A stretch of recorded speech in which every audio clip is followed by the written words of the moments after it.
نحمده ونصلي على رسوله الكريم اما بعد فقد قال الله تبارك وتعالى كما ورد في سورة الفتح اعوذ بالله من الشيطان الرجيم بسم الله الرحمن الرحيم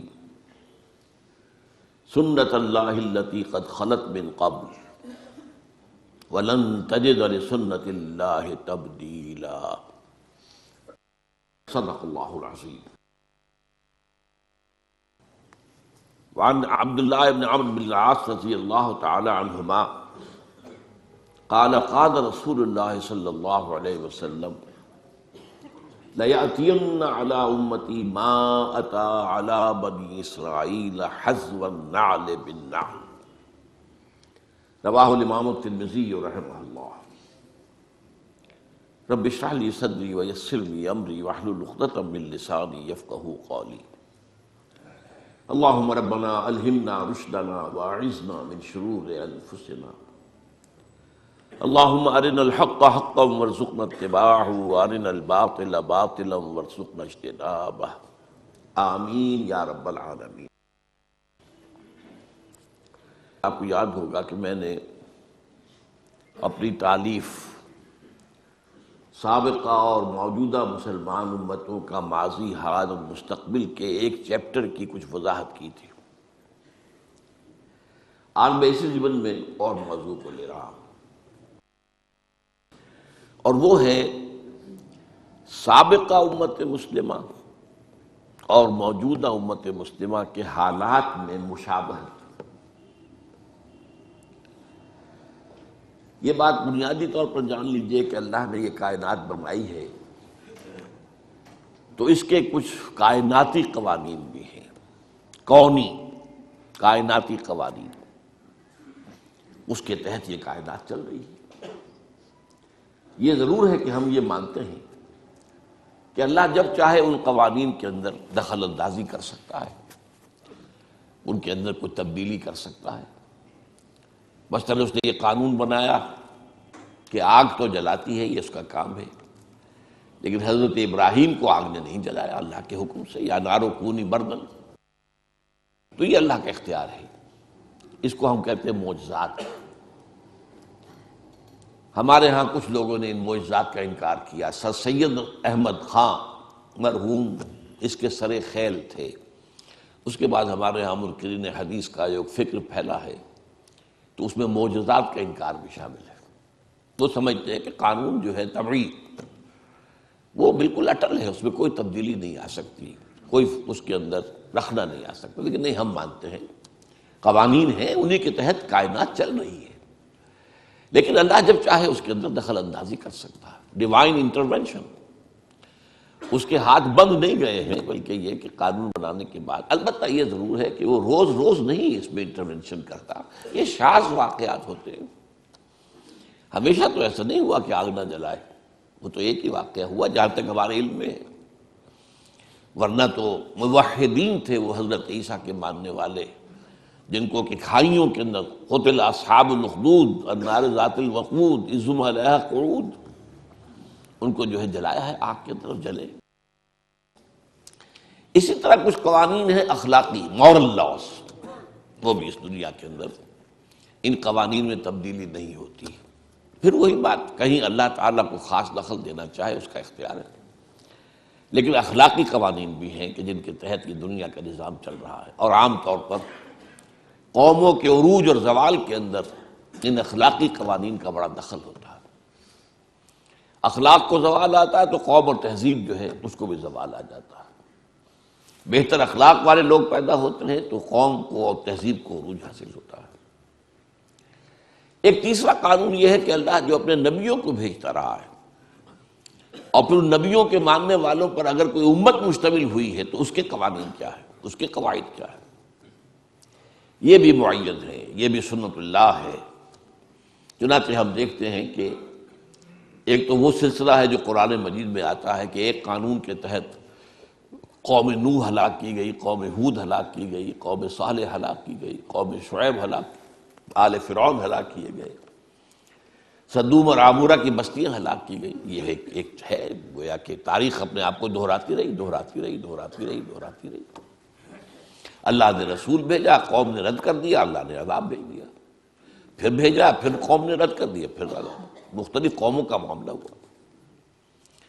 البتہ یہ کہ امتوں کا معاملہ جو ہے، اگرچہ ہم اصولاً تو یہ مانیں گے کہ امتیں بھی اور بہت سی ہوئی ہوں گی جن کا ذکر قرآن میں نہیں ہے، اس لیے کہ قرآن مجید میں یہ تو بات ہے کہ ہم نے ہر قوم کے لیے ایک ہادی بھیجا، وَلِكُلِّ قَوْمٍ ہاد، اور کوئی بستی ایسی نہیں ہے الا خلا فیہا نذیر کہ جس میں کوئی نہ کوئی خبردار کرنے والا نہ آیا ہو. اب ان میں ایسے بھی ہوں گے کہ جن قوموں نے ان کو تسلیم کیا، مان لیا اور ایک امت کی شکل اختیار کی، ان کی بھی تاریخ ہوگی. یہ قرآن مجید اس کو بیان نہیں کرتا، یہ اس کی حکمت ہے. قرآن کے پیش نظر تھے عرب، اور مقصد یہ تھا کہ ان عربوں سے ایک ایسی امت تیار ہو جائے جو پھر پوری دنیا میں اسلام کو پھیلا دے. اب اگر ایسی بات نہ ہوتی تو پھر پوری دنیا کی تاریخ پڑھائی جاتی عربوں کو، پہلے جغرافیہ پڑھائی جاتا، کہاں کہاں کون کون سی امتیں بسی ہیں، کون کون سے رسول آئے ہیں. تو یہ تو ایک ریسرچ کا موضوع تو ہو سکتا ہے، ہدایت کے لیے ضروری نہیں ہے. ہدایت کے لیے کافی ہے کہ ایک خاص علاقے میں حضرت ابراہیم علیہ السلام کی نسل کی 2 شاخوں میں، بلکہ 3 کہہ دیجئے، جو انبیاء اور رسول آئے ان کے حالات بیان کر دیے گئے. یہی لوگ تھے جو جزیرہ نما عرب کے مختلف گوشوں میں آباد رہے، یا یہ جو آج کا شام کا علاقہ کہلاتا ہے اس میں آباد رہے. کچھ ان کا تعلق جو ہے مصر کے ساتھ جڑ جاتا ہے. باقی اس علاقے کا جو ہے یہ انبیاء کرام اور ان کی امتیں، اور ان میں یہ 2 امتیں جو ہیں ان کی بڑی اہمیت ہے. ایک امت موسیٰ علیہ السلام جنہیں کتاب دی گئی، شریعت دی گئی، تورات. ایک امت محمد صلی اللہ علیہ وسلم جس سے ہم وابستہ ہیں، ان کو ہمیں قرآن دیا گیا اور ہمارے رسول محمد صلی اللہ علیہ وسلم. اب ان میں سے جو پہلی امت ہے، ہمارے ذہنوں میں ان کا کوئی خاص تصور نہیں ہے، کوئی خاص دلچسپی بھی نہیں ہے. ویسے بھی ہماری عام بول چال میں یہودی تو گالی بن چکا ہے، تو اب یہودیوں کی تاریخ سے کیا دلچسپی ہوگی؟ ہم یہودیوں کے بارے میں کوئی اچھا خیال دل میں لا ہی نہیں سکتے، اس لیے کہ ان کی جو اسلام دشمنی ہے وہ اتنی طویل تاریخ اس کی ہے کہ واقعتاً مسلمانوں کے دلوں میں ان کے لیے کوئی گوشہ ہونا ممکن نہیں ہے، نرم گوشہ ممکن نہیں. یہ تو ایک فطری سی بات ہے. لیکن بہرحال تاریخ کو تو آپ نہیں جھٹلا سکتے. آپ نوٹ کیجئے کہ قرآن مجید کا 1/12 حصہ حضرت موسیٰ اور حضرت بنی اسرائیل کے ذکر پر مشتمل ہے. 550 آیات. مولانا حفظ الرحمن سہاروی رحمۃ اللہ علیہ نے جو قصص النبیین کتاب لکھی، اس میں ہر نبی سے متعلق جتنی آیات قرآن میں آئی ہیں ان کی تعداد بھی دے دی. 555 آیات حضرت موسیٰ اور بنی اسرائیل کی. تو اس سے اس کا اہمیت اندازہ کیجئے. وہ جو میں نے بارہا ایک شعر آپ کو سنایا ہے غالب کا کہ ریختہ کے ایک تم ہی استاد نہیں ہو غالب، کہتے ہیں اگلے زمانے میں کوئی میر بھی تھا، وہ بھی بڑا شاعر تھا. تو امت مسلمہ صرف ہم ہی نہیں ہے، ایک امت مسلمہ اور بھی تھی، بڑی عظیم تھی. میں اس کے بارے میں پچھلی مرتبہ بیان کر چکا ہوں. 4 دفعہ قرآن میں آیا ہے کہ ہم نے تمام جہان والوں پر فضیلت دی. کوئی معمولی بات تو نہیں. اور ان میں 1400 برس تک نبوت اس طرح جاری رہی ہے کہ کوئی وقت نہیں آیا جبکہ کوئی نبی نہ ہو. 1400 برس. اور یہ 1400 برس جو ہے ان کا آغاز بھی 2 نبیوں سے، اختتام بھی 2 نبیوں پر.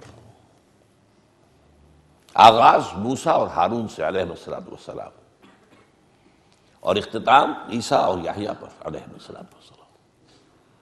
تو اندازہ کیجئے اس کو. پھر ایک اعتبار سے کہ یہ وہ قوم ہے 3500 برس کی تاریخ جو ہے، آپ ذرا نوٹ کیجئے، 3500 برس کی تاریخ ان کی موجود ہے، مدون ہے، لکھی ہوئی ہے. اور کون سی قوم ہے دنیا کی جس کی تاریخ اس طرح مدون؟ تو اب آج جو میں بیان کرنے لگا ہوں وہ یہ ہے کہ حضور نے فرمایا کہ مسلمانوں تمہارے اور ان کے مابین بہت مشابہتیں ہوں گی. یہ گویا کہ سنت اللہ جو ہے انبیاء کے بارے میں، رسولوں کے بارے میں، اور پھر ان کی امت میں جو صاحب امت رسول ہوں ان کی امتوں کے بارے میں بعض حقائق جو ہیں ان کو سمجھ لینا چاہیے کہ ان میں بڑی مشابہت ہے۔ مثلا میں نے ایک حدیث آپ کو سنائی، حضرت عبداللہ بن عمرو بن العاص رضی اللہ تعالی عنہما سے یہ مروی ہے اور ترمذی شریف میں ہے، لَيَأْتِيَنَّ عَلَىٰ أُمَّتِي مَا أَتَىٰ عَلَىٰ بَنِي إِسْرَائِيلَ حَذْوَ النَّعْلِ بِالنَّعْلِ، لازماً آ کر رہیں گے میری امت پر بھی وہ سب حالات جو بنی اسرائیل پر آئے، بالکل ایسے جیسے ایک جوڑے کی دو جوتیاں ایک دوسرے سے مشابہ ہوتی ہیں۔ اس میں فصاحت اور بلاغت کا بھی کمال ہے، ادبیت کا بھی کمال ہے اس حدیث میں۔ جوتوں کی مشابہت جو ہے یہ آپ ذرا غور کیجئے کہ جوتوں کو جوتے رکھے ہوئے ہیں تو ان میں پنجے کے رخ کے حساب سے فرق نظر آئے گا، تو یوں ہوں گے۔ تلوے ملا دیجئے تو بال برابر کا فرق نہیں ہوگا۔ تو ظاہر بات ہے کہ 2000 برس کا فصل ہے ان دو امتوں کے مابین، 2000 برس، تو حالات میں تو فرق و تفاوت تو ہوگا۔ اس امت کی تاریخ 1400 قبل مسیح سے شروع ہوتی ہے اور اس امت محمد کی تاریخ 600 بعد مسیح سے شروع ہوتی ہے، 1400 جمع 600 2000 سے۔ تو مشابہت ہے لیکن فرق بھی ہے، لیکن ایسا ہی ہے جیسے جوتوں کے درمیان اوپر سے دیکھو گے تو فرق نظر آئے گا رخ کے اعتبار سے، اور اگر تلوے جوڑ دو گے، ان بٹوین دی لائنز پڑھو گے تو تمہیں معلوم ہوگا حذف النعل بالنعل، جس کے لیے میں کہا کرتا ہوں کاربن کاپی جیسے ہوا کر، آج کل تو ختم ہوا کاربن پیپر وغیرہ، فوٹو اسٹیٹ اور یہ اور وہ نہ معلوم کیا کچھ ایجاد ہو گیا ہے۔ ایک زمانے میں تو کاربن پیپر ہوتا تھا، اس کے اوپر کاغذ رکھ کے لکھ رہے ہیں، نیچے بھی اتر آیا، اب اس میں فرق تو نہیں ہو سکتا کاربن کاپی کے اندر۔ تو اگر بٹوین دی لائنز دیکھیں گے تو کاربن کاپی۔ اچھا ایک اور پہلو کا بھی، وہ میرا آج کا اصل موضوع نہیں ہے لیکن میں اشارہ کر دوں۔ ایک تو یہ ہے کہ امت پر حالات کون سے وارد ہوں گے، وہ تو اس حدیث میں، امت میں کون سی گمراہیاں پیدا ہوں گی یہ ایک دوسرا موضوع ہے، یہ بھی قرآن مجید میں بیان ہوا ہے۔ یہ جو 10 رکوع ہیں، 5ویں رکوع سے لے کر 15ویں رکوع تک سورہ بقرہ کے، جس میں ایک طویل فرد جرم عائد کی گئی ہے بنی اسرائیل، تم نے یہ کیا، یہ کیا، یہ کیا، یہ کیا، یہ کیا، یہ کیا، جس کے نتیجے میں تم معزول کیے جا رہے ہو، اور اب تمہاری جگہ امت محمد کو ہم نصب کر رہے ہیں۔ اور اس سب کے اندر بٹوین دی لائن دیکھ لیجئے تو معلوم ہوگا ساری گمراہیاں جو وہاں پیدا ہوئی تھی یہاں بھی پیدا ہوئی، جو کہ تم، وہ بھی حذف النعل بالنعل ہے، اعتقادی، اخلاقی، ہر طرح کی وہ ساری گمراہیاں جو وہاں تھی یہاں بھی ہوئی۔ البتہ اس حدیث کے اندر اور ایک دوسری حدیث میں ایک نقشہ اور کھینچا گیا ہے۔ ایک حدیث ہے کہ جو مسند احمد کی ہے، لَتَتَّبِعُنَّ سُنَنَ مَنْ كَانَ قَبْلَكُمْ،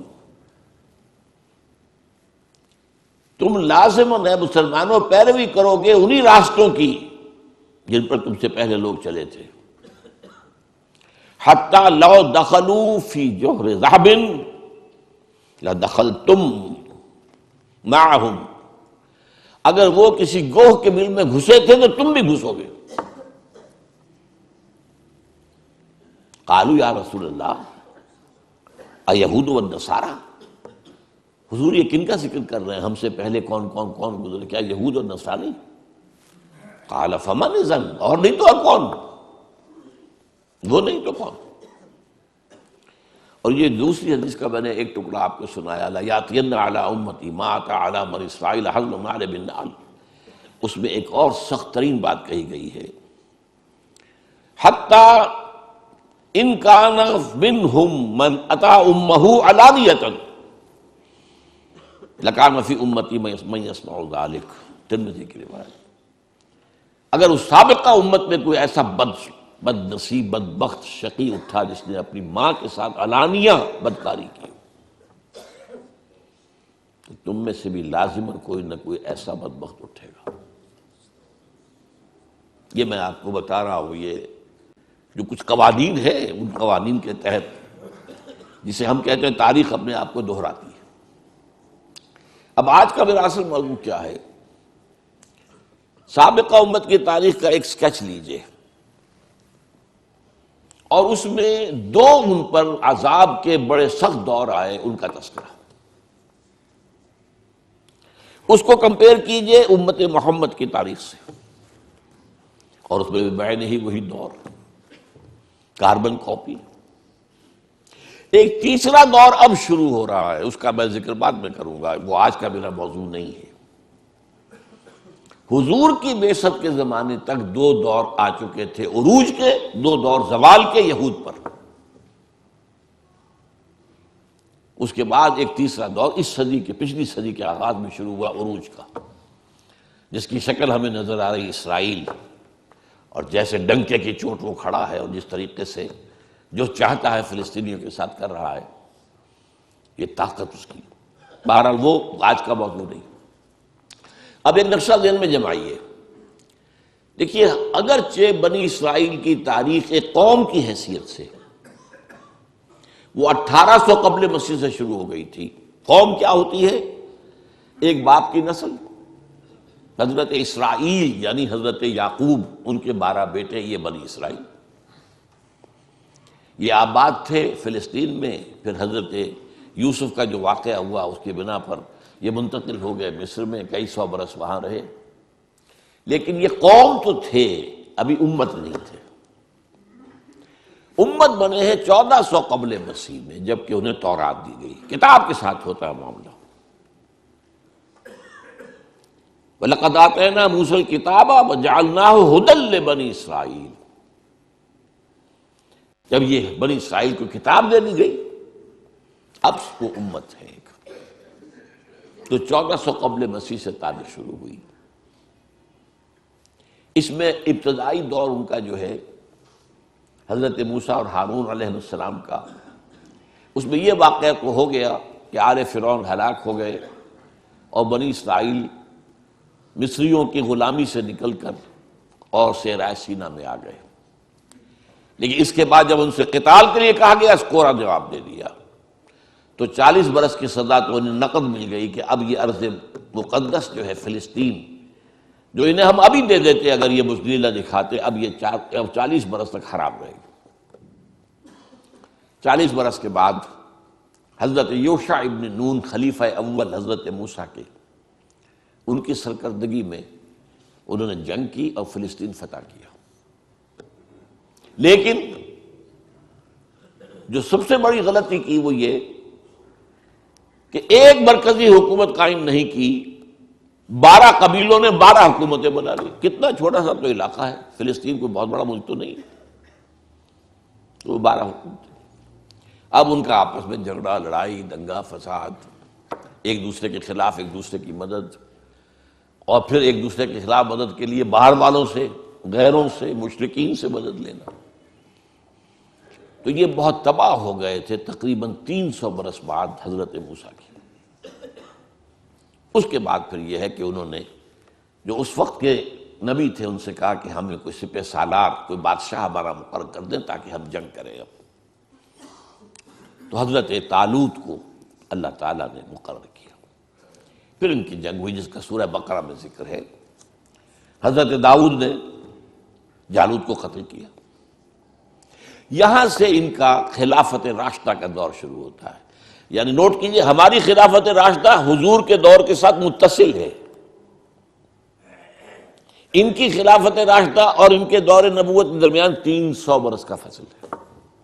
پہلا فرق نوٹ کر لیجیے۔ لیکن مشابہت کا حال کیا ہے؟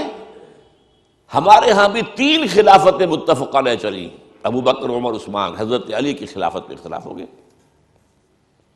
وہاں بھی 3، طالوت، داؤد، سلیمان، یہ 3 کا دور ہے، 100 برس کا۔ یہ ان کی خلافت راشدہ ہے۔ اس کے بعد تقسیم ہو گئی، حضرت سلیمان کے بعد اب یہ 2 سلطنتیں بن گئی۔ ایک شمالی تھی چھوٹی، اسرائیل اس کا نام تھا، سامرا اس کا دارالخلافہ۔ ایک جنوبی بڑی تھی، یہودا، یروشلم اس کا صدر مقام تھا۔ بہرحال یہ دونوں حکیمتیں کچھ دور چلی، پھر زوال اخلاقی آیا، اخلاقی زوال، اعتقادی زوال، عملی زوال۔ اس کے نتیجے میں اللہ کا عذاب نمبر 1۔ یہ جو دور ہے خلافت راشدہ ان کا، یہ 1000 قبل مسیح سے 900 قبل مسیح تک ہے۔ یہ الٹی گنتی چلے گی نا، ابھی قبل مسیح چل رہی ہے، ورنہ تو ہم 900 کے بعد 1000 آنا چاہیے نا، یہ 1000 پہلے آیا ہے، 900 بعد میں آیا۔ لیکن اس کے بعد 700 قبل مسیح میں اشیریوں نے حملہ کیا، وہ شمال سے آئے، سیریا کا ملک جو ہے شمال میں، سلطنت اسرائیل ختم ہو گئی، قتل ہوئے، بے شمار مارے گئے۔ لیکن یہ یہودا کی سلطنت باقی رہی۔ تقریباً 200 سال بعد 587 قبل مسیح میں یہ بھی برباد ہو۔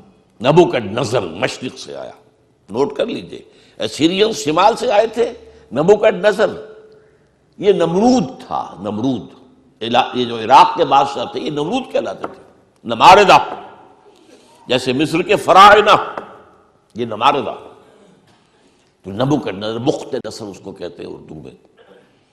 اور حضرت سلیمان نے جو معبد بنایا تھا، جو مسجد بنائی تھی، وہ اسے ٹیمپل کہہ دیتے ہیں، ہم تو مسجد کہیں گے، حضرت سلیمان کی بنائی ہوئی چیز، اس کو اس نے مسمار کیا، لاکھوں یہودیوں کو قتل کیا، لاکھوں کو قیدی بنا کر لے گیا بیبیلونیا، عراق میں۔ وہاں جا کر وہ جیسے کہ باڑے بنا دیے جاتے ہیں بکریوں کے، ان باڑے بنا دیے گئے، ان کے اندر ڈال دیا گیا۔ یہ تباہی اور بربادی زبردست تھی جس کا قرآن مجید میں ذکر کیا گیا۔ ہیکل سلیمانی کی ایک اینٹ بھی سلامت نہیں رہی، اور ایک انسان بھی زندہ نہیں بچا، یا قتل اور یا کیپٹیو بنا کر کیپٹیوٹی میں لے جاتے۔ اسی زمانے میں حضرت عزیر کا واقعہ ہوتا ہے۔ وہ آئے، انہوں نے دیکھا اس بستی کو، کوئی متنفس نہیں، کوئی سلامت نہیں، تو کہہ بیٹھے کیف یحیی اللہ ھذہ بعد موتھا، اللہ اس بستی کو اب دوبارہ کیسے آباد کرے گا؟ یہ گویا کہ ایک طرح سے ایک شک کی بات تھی نا، جیسے حضرت ابراہیم نے بھی کہا تھا رب ارنی کیف تحیی الموتیٰ، مجھے دکھا دے تم کس طرح زندہ کرے گا مردوں کو۔ اللہ نے 100 سال کے لیے انہیں سلا دیا، بلکہ موت طاری کر دی۔ اماتہ اللہ 100 عام، پھر انہیں اٹھایا۔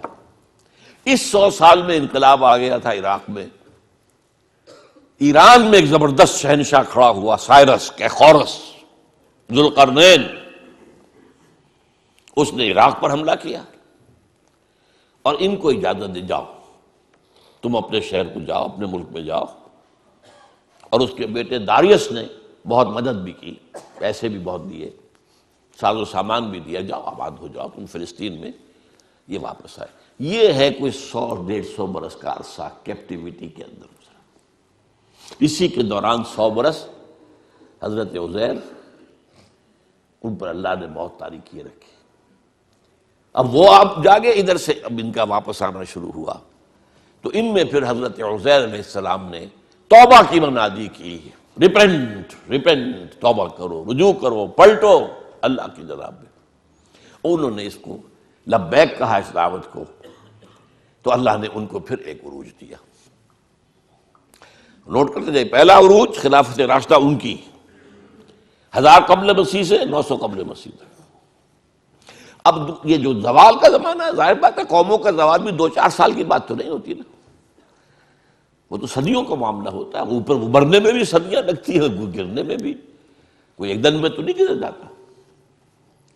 لیکن اس کے بعد ان کے اندر جو ایک روح دوبارہ بیدار ہو گئی، ایمان، اخلاق صالحہ، عقائد درست، توحید، تو اللہ نے پھر انہیں دوبارہ عروج دیا۔ مکابی سلطنت قائم ہوئی، جو بہت بڑی سلطنت تھی، حضرت سلیمان کی سلطنت سے زیادہ بڑی تھی زمین رقبہ کے اعتبار سے۔ حضرت سلیمان کو اللہ نے جو حکومت دی تھی وہ تو کسی اور کو دی نہیں، کہ ہوا پر بھی حکم چلتا تھا اور جنات پر بھی، اور وہ پرندوں کی بولی بھی سمجھتے تھے۔ یہ بات تو وہ ہے جس کے بارے میں قرآن میں ہے، انہوں نے دعا کی تھی اللہ مجھے وہ حکومت عطا کیجو جو کسی اور کو نہ دے دو، اللہ نے ان کی بات مانی۔ لیکن غقوہ زمینی جو ہے مکابی سلطنت کا حضرت سلیمان کی سلطنت سے بھی زیادہ تھا۔ تو یہ دوسرا عروج ہو گیا ان کا۔ لیکن اب پھر دوبارہ زوال آیا، یہ تو ہے نا اوپر نیچے کا معاملہ، ہر کمال راز زوال، یہ بھی اللہ کے قانون میں سے ایک ہے۔ ہر کمال کے بعد ایک زوال آتا، ہر مد کے بعد ایک جزر ہے، ہر جزر کے بعد ایک مد ہے۔ اب جو ان کے اندر زوال آیا تو اب ان پر جو عذاب کے کوڑے پڑے ہیں، پہلے یونان سے نکلا سکندر اعظم، رونتا ہوا چلا گیا، وہ تو پھر جلدی مر گیا۔ سلیوکس اس کا جو سالار تھا اس نے یہ حکومت قائم کی، انہیں رگڑا اچھی طرح۔ یونانی ختم ہوئے تو رومی آ گئے، رومیوں نے رگڑا ان کو۔ یہ رومیوں کا اقتدار کا زمانہ تھا جب حضرت مسیح بھیجے گئے ان میں۔ اقتدار ان کا تھا، اگرچہ لوکل انہوں نے ایک حکومت یہودیوں کی قائم کر رکھی تھی۔ جیسے ہمارے ہاں انگریز کے دور میں یہ ریاست بھاولپور ہے، نواب بھاولپور بیٹھے، تو وہ کوئی اختیار تو ان کا نہیں ہوتا تھا، وہ تو ریزیڈنٹ انگریز بیٹھا ہوا ہے، وہ سارے معاملات تو وہ کنٹرول کرتے تھے۔ یہ ایسے ہی راج جو ہے راجا مہاراجا نواب، تو اصل حکومت تو انگریز کی تھی۔ تو یہ رومنز کی حکومت کے تحت جو ہے ان کا ایک لوکل نظام تھا، مذہبی نظام بھی تھا۔ سین ہیڈرن ان کا ایک بہت بڑا ادارہ تھا جس میں ان کے بڑے بڑے ربائی بیٹھے ہوتے تھے، فیصلے کرتے تھے۔ لیکن یہ ہے کہ حضرت مسیح جب آئے علیہ الصلوۃ والسلام، ان کو انہوں نے رد کیا، نہ صرف رد کیا، انہیں ولد الزنا قرار دیا، انہیں جادوگر قرار دیا، ان کو کافر اور مرتد قرار دیا، واجب القتل قرار دیا۔ آخری سلوک جو کسی رسول سے کسی امت نے کیا ہو کبھی، میں نہیں سمجھتا کہ اس کے آس پاس کا کوئی معاملہ کسی رسول کے ساتھ ہوا۔ سین ہیڈرن جو تھا ان کا، انہوں نے فیصلہ کیا یہ واجب القتل ہے، لیکن ایگزیکیوٹ نہیں کر سکتے تھے، خود نہیں کر سکتے تھے۔ وہ جو پائلیٹس پونٹس بیٹھا ہوا تھا گورنر، وہ کر سکتا تھا۔ اس سے کہا گیا اسے سولی چڑھاؤ، اس نے کہا ہمارے علم میں تو اس کا کوئی جرم ہے نہیں، کیسے سولی چڑھا دیں؟ آخر رومن امپائر قانون کے اوپر چلنے والی تھی۔ کہ نہیں، یہ ہمارا معاملہ ہے، ہمارا حکم ہے، ہمارے سین ہیڈرن کا فتویٰ ہے، ہمارے بڑے بڑے جو مفتی بیٹھے ہوئے ان کا فتویٰ ہے۔ تو یہ الفاظ آتے ہیں انجیل کے اندر کہ اس نے تشلا منگایا پانی کا، اس میں ہاتھ دھوئے اور کہا I wash my hands of the blood of Jesus. دیکھو میں تو اپنے ہاتھ دھو رہا ہوں، اس یسوع مسیح کے خون کے پلانے میں میرا کوئی ہاتھ نہیں ہے۔ You will be responsible. ان کا ہاں ہم سب لیتے ہیں اپنے اوپر گناہ، اس کا لیتے ہیں، ہم لیتے ہیں، اگر کوئی گناہ ہے تو ہم پر ہے اور ہماری اولاد پر ہے۔ اتفاق سے اسی ہفتے جو آیا ہے نیوز ویک، اس میں ایک مضمون ہے، یہ جو قانون جو ان کا معاملہ تھا یہ ان کے ہاں طے شدہ رہا ہمیشہ عیسائیوں کے ہاں کہ یہودیوں نے قتل کیا ہمارے جو بھی وہ خدا کا بیٹا جسے کہتے ہیں، خدا ہی کہتے ہیں۔ لہذا یہودیوں کی سخت دشمنی تھی، سخت نفرت تھی، انہیں بری طریقے سے جو ہے وہ کچلتے تھے، قتل بھی کرتے تھے، قتل عام بھی کرتے تھے، یہ سب کچھ ہوتا رہا۔ لیکن 1965 میں جو مر گیا ہے پوپ، اس نے کہا کہ نہیں، ان یہودیوں پر وہ جو ہے مسیح کے خون کا کوئی ذمہ داری ان پر نہیں ہے۔ تو اس کے خلاف کچھ ان کے جو ہے جو بشپس ہیں انہوں نے بغاوت کی کہ یہ غلط ہے، یہ کیسے تم نے بدل دیا معاملہ، یہ بائبل میں لکھا ہوا ہے، 1965 برس کے بعد تمہیں یاد آیا ہے۔ بہرحال وہ ایک بہت اچھی ایک بحث ہے جو اس میں آئی ہے، تو وہ میں نے کہا ہے کہ اس کو ہم شائع کریں میثاق میں، تاکہ اس میں ندائے خلافت میں آپ کو اس کی معلومات حاصل ہو۔ بہرحال انہوں نے بس پڑھتے تو سولی پر چڑھا دیا۔ اللہ نے کیا کیا یہ چھوڑ دیجیے، کیا کیا اللہ نے؟ اٹھایا، زندہ اٹھایا۔ اس کی جگہ پر کون ہوا ہے؟ کروسیفکشن تو ہوئی ہے، کس کی ہوئی ہے؟ وہ سینٹ برنباس جو ہے حضرت مسیح کے حواریین میں سے ایک کی انجیل جو ہے ایونجیلیم برنابے، سینٹ برنباس کی انجیل، اس کے اندر واقعہ لکھا ہوا ہے کہ اصل میں جس حواری نے غداری کر کے پکڑوایا تھا، گرفتار کروایا تھا حضرت مسیح کو، اس کی شکل حضرت مسیح کی بنا دی گئی اللہ تعالیٰ نے. اور جب وہ فوجی داخل ہوئے ہیں رومی گرفتار کرنے کے لیے، تو اس سے پہلے ہی اللہ کی طرف سے 4 فرشتے آئے ہیں، چھت پھٹی ہے اس کوٹھری کی، اور وہ حضرت مسیح کو لے گئے. اب یہ گھبرایا ہوا باہر نکلا، تو بقیہ جو حواری تھے وہاں ان کے، اے ہمارے استاد، اے ہمارے آقا. بس وہ رومنز نے سمجھا یہی ہے، اس کو پکڑا اور وہ ہے جو سولی چڑھا ہے. یہ ہے، ہمارے ہاں نہیں ہے، یہ نہ قرآن میں ہے، نہ حدیث کی کسی کتاب میں ہے، نہ میرے علم کی حد تک کسی تفسیر میں ہے. یہ تو پچھلی صدی میں پوپ کی لائبریری سے برآمد ہوئی. اس لیے کہ آپ کو معلوم ہونا چاہیے کہ انجیلیں سینکڑوں تھی تعداد میں، 300 انجیلیں تھیں.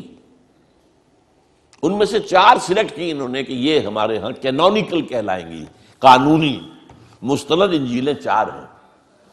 متی کی ہے، مارک کی ہے، لوک کی ہے، جان کی ہے، 4 ہیں.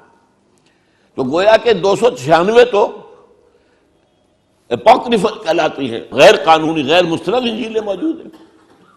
ان میں سے ایک انجیل ہے برنباس کی. اب وہ مانتے ہیں کہ ہاں برنباس حضرت مسیح کے حواریوں میں سے ایک تھے، یہ مانتے ہیں، لیکن انجیل کو نہیں مانتے. وہ کہہ رہے ہیں کسی مسلمان نے لکھی. مسلمان نے لکھی ہوتی تو مسلمانوں کے علم میں ہوتی، مفسرین نے کئی حوالے دیے ہوتے. قرآن مجید میں یہ تو ہے اللہ نے اٹھا لیا، کب اٹھایا، کس وقت اٹھایا، کیسے اٹھایا، یہ قرآن میں نہیں ہے. عقیدہ ہمارا ہے اللہ نے زندہ اٹھایا ہے، وہ دوبارہ آئیں گے، ان پر موت وارد نہیں ہوئی. بہرحال وہ تو معاملہ ختم ہوا، اس کو سولی دے دی گئی. اس کے بعد حضرت مسیح علیہ السلام کے رفع سماوی کے 40 برس بعد سن 70 عیسوی میں اب عذاب کا دوسرا کوڑ آیا زبردست. انہوں نے کچھ بغاوت کی تھی. ان کے ہاں ایک انڈر گراؤنڈ موومنٹ چل رہی تھی رومیوں کے خلاف، زیلوٹس کہلاتے تھے، زیلوٹس. انہوں نے بغاوت کی. ٹائٹس رومی جنرل نے پھر جو ان کو 1,33,000 یہودی ایک دن میں قتل کیا یروشلم میں. اور انہوں نے جو دوسرا بنا لیا تھا حضرت عزیر کے بعد علیہ الصلوۃ والسلام، دوسرا جو ان کا جو ہیکل سلیمانی، سیکنڈ ٹیمپل جسے کہتے، وہ گرا دیا اور یہودیوں کو نکال دیا گیا. نکل جاؤ یہاں سے، کوئی یہودی فلسطین میں نہیں رہے گا. یہ کہلاتا ہے ان کا ڈایاسپورا. اب یہ چلے گئے، کوئی روس میں چلے گئے، کوئی سینٹرل یورپ کے ملکوں میں چلے گئے، کوئی شمالی افریقہ میں چلے گئے، ترکی میں آ کے آباد ہو گئے، ہندوستان میں آ گئے. کراچی میں بھی ایک مجلس ہے سینیگوگ ان کی، مسجد بنی اسرائیل، تالا لگا رہتا ہے اس میں، لیکن معلوم ہوتا ہے یہاں بھی کوئی یہودی آ گئے تھے. اب کوئی نہیں ہے غالباً وہاں موجود. ایران میں تو اب بھی ہے بہت سے. اصفہان کے اندر بڑی ان کی حیثیت ہے، کاروبار تجارت وغیرہ میں ان کا بڑا دخل ہے. اور وہیں سے آتا بھی حدیث میں کہ 70,000 یہودی اصفہان سے دجال کے ساتھ شریک ہوں گے. ترکی میں ہے، ترکی میں بڑی عمدہ حیثیت میں ہے یہ. لیکن بہرحال فلسطین سے ان کا نکلنا ہوا 70 عیسوی. اور یہ کب تک جاری رہا؟ یہ 1917 عیسوی تک جاری رہا. کتنے ہو گئے؟ 1835 30 35 کتنے ہوں گے. ان کا داخلہ وہاں بند تھا. ہاں، جب حضرت عمر کے ہاتھوں فتح ہوا یروشلم اور عیسائیوں نے ہینڈ اوور کیا، انہوں نے شرط لگوائی، معاہدہ جو ہوا ہے، آپ یہاں کسی یہودی کو آباد نہیں ہونے دیں گے. حضرت عمر نے کہا ٹھیک ہے، یہاں آباد نہیں ہونے دیں گے، لیکن ان کو یہ اجازت ہوگی کہ وہ آئیں، اپنے مقامات مقدسہ کی زیارت کریں اور چلے جائیں. وہ کوئی جائیداد نہیں خرید سکیں گے، کوئی مکان، کوئی کھیت، کچھ نہیں. سیٹلمنٹ کی اجازت نہیں ہوگی. سیٹلمنٹ کی اجازت ہوئی ہے 1917 میں بالفور کے ذریعے. وہ میں پھر اس اگلی بحث میں بیان کروں گا کہ یہ کیا معاملہ ہوا، کس طور سے ہوا.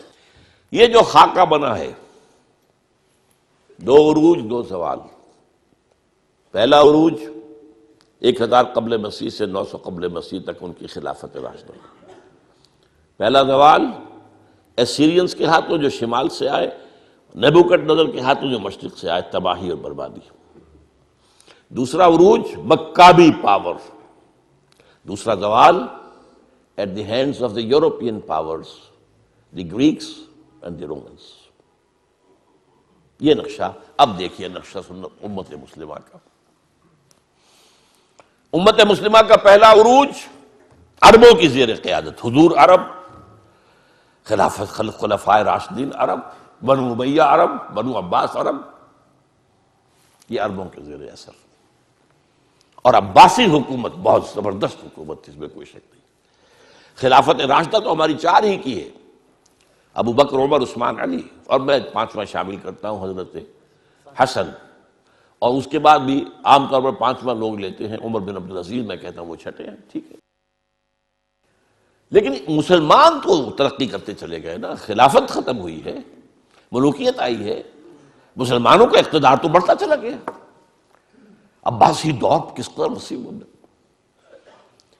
لیکن اس کے بعد اسی عباسی دور میں جب زوال آیا، اضمحلال آیا، اور بڑی سلطنتوں میں اضمحلال کیا آتا ہے کہ پہلے طوائف الملوکی ہو جاتی ہے، کہنے کو تو مرکزی حکومت قائم ہے، لیکن گورنرز جو ہے مختلف علاقوں میں یہ بیٹھے ہیں، یہ سلاطین ہیں، یہ راجے ہیں، یہ مہاراجا ہیں۔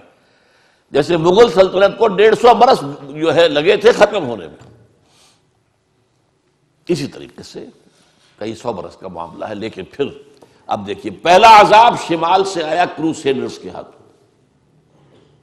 لاکھوں مسلمان قتل ہوئے، پورا میڈیٹرینین کا ایریا جو ہے تباہ و برباد ہوا۔ ہمارے ہاتھ سے یروشلم نکل گیا 1099 عیسوی میں، اور 1187 تک رہا عیسائیوں کے پاس۔ 1187 میں کرد صلاح الدین ایوبی نے واپس لیا ہے۔ عرب مر چکے تھے، کھوکھلے ہو چکے تھے، کھونے والے عرب تھے، واپس لینے والے عرب نہیں تھے، کرد تھے۔ آگے ایک کاربن کاپی آ گئی، شمال سے اسیرینز، شمال سے کروسیڈرز، مشرق، اس کے بعد اگلا آیا مشرق سے دی تاتاری ہورڈز، تاتاریوں کے حملے، جس میں پورا خراسان ختم ہوا، پورا ایران ختم ہوا، افغانستان کا بڑا حصہ ختم ہوا، عراق کا بھی آدھے سے زیادہ ختم ہوا، اور آخری خلیفہ جو تھا بنو عباس کا، اس کو بحل میں سے کھینچ کر نکالا گیا اور ایک جانور کی کھال میں لپیٹ کر ڈال دیا گیا راستے میں، اور گھوڑے دوڑا دیے گئے۔ That was the end of the Abbasid power. Or that was the end of the Arab leadership of the Muslim Ummah. یہ 2 سال اس سے پہلے اور 200 سال اس کے بعد، یہ وہ دور ہے گراوٹ کا، پستی کا۔ اس کے بعد اب جو وہاں ہوا تھا یہاں بھی ہوا۔ عجیب بات ہے، جن تاتاریوں نے کروڑوں مسلمانوں کو مارا وہ اسلام لے آئے۔ اب ان کے ہاتھوں، ان کے ذریعے سے امت مسلمہ، مسلمانوں کو عروج کا دوسرا دور آیا۔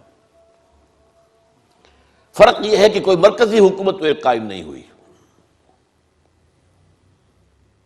لیکن یہ سارے جو ہے آپ گن جائیے، ترکان تیموری، یہ مغل امپائر ان انڈیا، ترکان صفوی آف ایران، ترکان سلجوقی آف مڈل ایسٹ، ترکان عثمانی، ان کی جو حکومت قائم ہوئی ہے وہ تو رومن امپائر کی یوں سمجھیے کہ طرح کی حکومت تھی کہ 3 بر اعظموں پر مشرقی یورپ کا کتنا بڑا حصہ تھا، کتنا بڑا حصہ تھا،